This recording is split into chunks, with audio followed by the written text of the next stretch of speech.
ഇന്നലെ മോഹൻലാലിന്റെ മകളുടെ തുടക്കം എന്ന് പറയുന്ന സിനിമയുടെ ട്രെയിലർ ലോഞ്ചിങ്ങും കാര്യങ്ങളൊക്കെ ആയിരുന്നു. അതിന്റെ പ്രോഗ്രാമും കാര്യങ്ങളൊക്കെ നടക്കുമ്പോൾ പാലക്കാട് ഒരു വീട്ടിലിരുന്ന് മൂങ്ങുന്ന ഒരാളുണ്ട്.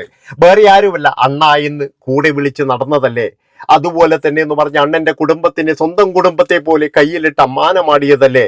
എന്നിട്ടും അണ്ണൻ എന്നെ വിളിച്ചില്ലല്ലോ, അണ്ണൻ എന്നെ ചതിച്ചല്ലോ എന്ന് വിങ്ങി വിങ്ങി കരയുന്ന ഒരു രവിയുണ്ട്. പാവം രവി, വെറും രവിയാണെന്ന്. ബൊറുൻ രവി. പണ്ട് എന്ന് പറഞ്ഞു കഴിഞ്ഞാൽ തുപ്പൽ രവി എന്ന് പറയുന്ന ഒരു പേരും കൂടി ഉണ്ടായിരുന്നു. അത് വേറെ ഒന്നുമല്ല, നമ്മുടെ സിന്ധു സൂര്യകുമാറിനെ തുപ്പും എന്നൊക്കെ പറഞ്ഞിട്ടുള്ള തുപ്പൽ രവി. അന്ന് രവിന്റെ കയ്യിലായിരുന്നു പന്ത്, അന്ന് രവിന്റെ കയ്യിലായിരുന്നു പന്ത്. അതുകൊണ്ട് തന്നെ എല്ലാവരും രവിയെ പൊക്കി പിടിച്ച് നടന്നു. കാരണം എന്താ വെച്ചാൽ രവി എന്നും പറഞ്ഞത് എന്താണെന്ന് വെച്ചാൽ ഞാൻ വലിയൊരു കൊണാൻഡറാണ്, ഞാൻ വലിയൊരു ഇതാണ് എന്നൊക്കെ പറഞ്ഞിട്ടാണ് രവി അങ്ങ് വന്നത്. അന്ന് എല്ലാവരും രവി വലിയ സംവിധായകനാണ്, രവി മോഹൻലാലിന്റെ വലങ്കയാണെന്നൊക്കെ വിചാരിച്ചിട്ട് എല്ലാവരും സിന്ധു സൂര്യകുമാറിനെ തെറിയും പറഞ്ഞുകൊണ്ട് രവിന്റെ കൂടെയായിരുന്നു. പിന്നീട് ആൾക്കാർക്ക് മനസ്സിലായി ഇവനെ അടുപ്പിക്കാൻ കൊള്ളത്തില്ല. മോഹൻലാലിനും അത് മനസ്സിലായി. പക്ഷെ മോഹൻലാലിന് ഇത് ഡയറക്റ്റ് പറയാൻ മടിയാണ്. കാരണം എന്താണെന്ന് വെച്ച് കഴിഞ്ഞാൽ ഇനി എന്തൊക്കെ ആയിക്കഴിഞ്ഞാൽ ഇവൻ അണ്ണാന്ന് വിളിച്ചിട്ട് ഇവൻ പുറകെ നടക്കുന്നതാണ്, അക്ഷരം മാറ്റിയിട്ടൊന്നും വിളിക്കുന്നതല്ലല്ലോ.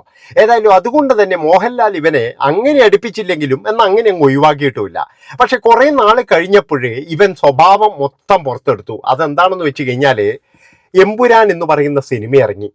എമ്പുരാൻ എന്ന് പറയുന്ന സിനിമ ഇറങ്ങിയിട്ട് ആദ്യത്തെ ഷോ കണ്ടു. അണ്ണൻ പറഞ്ഞു, ഓ അമേസിങ് അമേസിങ്, പൃഥ്വിരാജിനോട് എനിക്ക് അസൂയയാണ്, അയാൾക്ക് ഇത് ചെയ്യാൻ കഴിഞ്ഞല്ലോ, അമേസിങ് അമേസിങ്.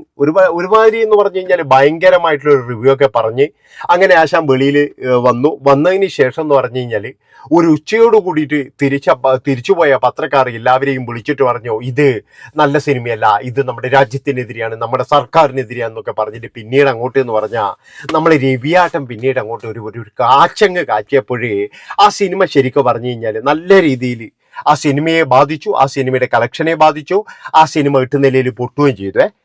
കുറേ നാൾ കഴിഞ്ഞു മല്ലിക ചേച്ചിയെയും അതുപോലെ തന്നെ പൃഥ്വിരാജിനെയൊക്കെ എന്ന് പറഞ്ഞാൽ നടന്ന് ഇത് പിന്നെ എന്തൊക്കെയോ പറയാൻ തുടങ്ങി.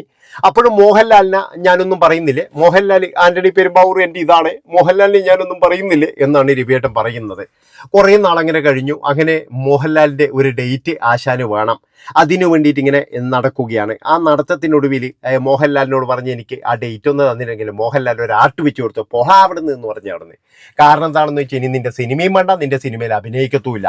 അങ്ങനെ രവിയാട്ടം വന്ന് പൊതുജനങ്ങളോട് പറയുകയാണ്, ഓപ്പറേഷൻ സിന്ദൂറും പഹൽഗാമും ഇനി നടക്കത്തില്ല, അതായത് മോഹൻലാൽ എനിക്ക് ഡേറ്റ് തരത്തില്ല എന്നുള്ള ഇതിൽ തന്നെയാണ് പറഞ്ഞത്. കാരണം മോഹൻലാൽ ഡേറ്റ് കൊടുക്കത്തില്ല.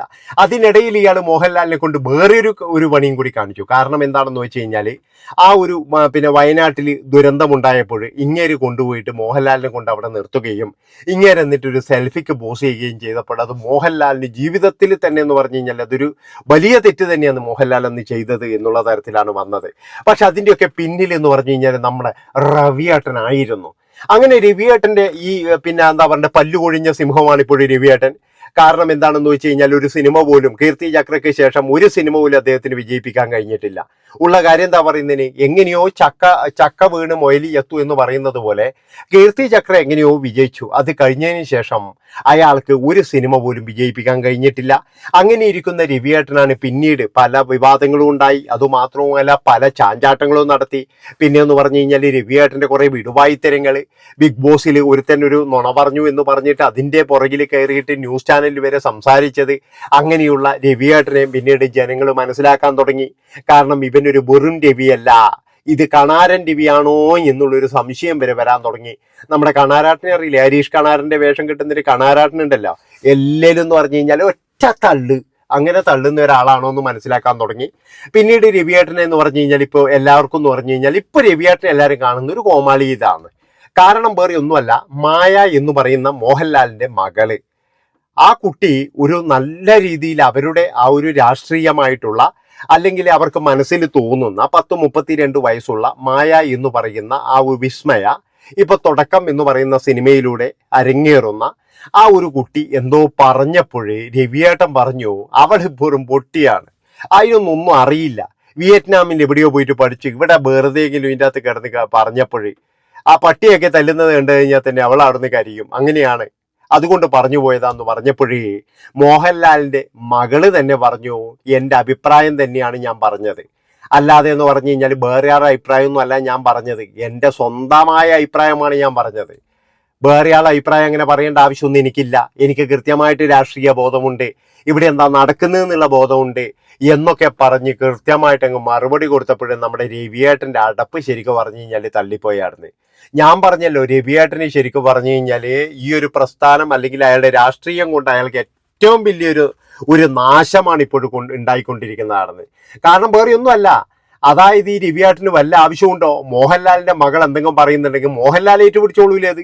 എന്തിനാണ് ഇയാൾ വന്നിട്ട് അതങ്ങനെയല്ല അതിങ്ങനെയാണ്? അല്ല, ഇയാൾ എന്താ കരുതുന്നത്? എല്ലാവരും ഇയാളെ പോലെയാണെന്നാണോ കരുതുന്നത്? ഈ മേജർ രവി എന്ന് പറയുന്ന ആളെ പോലെയാണോ എല്ലാവരും എന്നാണോ ഇയാൾ കരുതുന്നത്? എനിക്ക് മനസ്സിലാകുന്നില്ല. അപ്പോൾ അതുകൊണ്ടാണ് ഞാൻ പറയുന്നത്, പാലക്കാടുള്ള ഏതോ വീടിന്റെ മൂലയിലിരുന്ന് മൂങ്ങി മൂങ്ങി കരയുന്ന രവി, ആ രവി അതൊരു വലിയ സങ്കടം ഉണർത്തുന്ന കാഴ്ച തന്നെയാണ് ഇന്നലെ. അതായത് രവി ആർക്കും കാണാൻ കഴിയുന്നില്ല. ഇപ്പൊ രവി പറയുന്നത് എന്താണെന്ന് വെച്ചാൽ, രവിന്റെ ആൾക്കാരൊക്കെ പറയുന്നത് എന്താണെന്ന് വെച്ച് കഴിഞ്ഞാൽ ഞങ്ങൾ തുടക്കം കാണാൻ പോകില്ല എന്നാണ്. ഇനിയിപ്പോൾ ഈ വെന്നാണ്ട് തോർത്തൊക്കെ തലയിൽ കെട്ടിയിട്ട് വേണ്ടി വരും രവിയേട്ടന് ചിലപ്പോൾ കാണാൻ പോകാൻ വേണ്ടിയിട്ട്. അത് ഉറപ്പാണ്. കാരണം എന്താ, രവിയേട്ടന് കാണുന്നുണ്ടാവും, ഇനിയിപ്പോൾ അതെങ്ങനെ കാണുക? അപ്പോൾ അതുകൊണ്ട് തന്നെ മോഹൻലാലുമായിട്ടുള്ള ബന്ധത്തിൽ നല്ല രീതിയിൽ ഉരച്ചൽ വന്നിട്ടുണ്ട് എന്നുള്ളതിൽ യാതൊരു സംശയവുമില്ല. അത് രവിയേട്ടൻ്റെ കയ്യിലിരിപ്പ് കൊണ്ട് തന്നെയാണ് എന്നുള്ളതിൽ യാതൊരു സംശയവുമില്ല. രവിയേട്ടന് കിട്ടിയിരിക്കുന്നത് 8ന്റെ പണിയല്ല 28ന്റെ പണിയാന്നേ ഞാൻ പറയുള്ളൂ. അമ്മാതിരി തോന്നിയ വാസല്ലേ രവിയേട്ടൻ ചെയ്തു വെച്ചിരിക്കുന്നത്. രവിയേട്ടൻ്റെ വിചാരം ഞാനെന്തോ ഒരു വലിയ സംഭവമാണ്, ഞാനാണ് ഈ മോഹൻലാലിൻ്റെ കുടുംബത്തെ വരെ നിയന്ത്രിക്കുന്നത്, ഞാനാണ് മോഹൻലാലിൻ്റെ കുടുംബത്തെ ഇങ്ങനെ മോഹൻലാലിനെ ഇതുപോലെ ആക്കിയെടുത്തത്, ഞാനാണ് കേണൽ പട്ടം വാങ്ങിച്ചു കൊടുത്തത്. പിന്നെ മോഹൻലാൽ ഇപ്പം ആയ ശമ്പളം കൊണ്ടല്ലേ ജീവിക്കുന്നത്. ഇയാളുടെ ഭർത്താനം കേട്ടാ വിചാരിക്കുമായിരുന്നു ഇയാൾ എന്തോ ഒരു വലിയ സംഭവമാണെന്ന്. ഒരു തേങ്ങാക്കൊലിയല്ലടോ.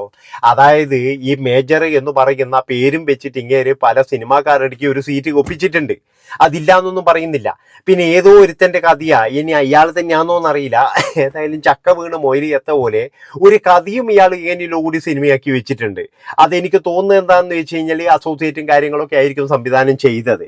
അതുകൊണ്ട് തന്നെ എന്ന് പറഞ്ഞു കഴിഞ്ഞാൽ രവിയേട്ടൻ ഒരു കാര്യം ചെയ്യുക, ഇനി വീട്ടിൽ എവിടെയെങ്കിലും ഇരുന്നിട്ട് സ്വപ്നം കണ്ടോ സിനിമ അതേ പറ്റുള്ളൂ.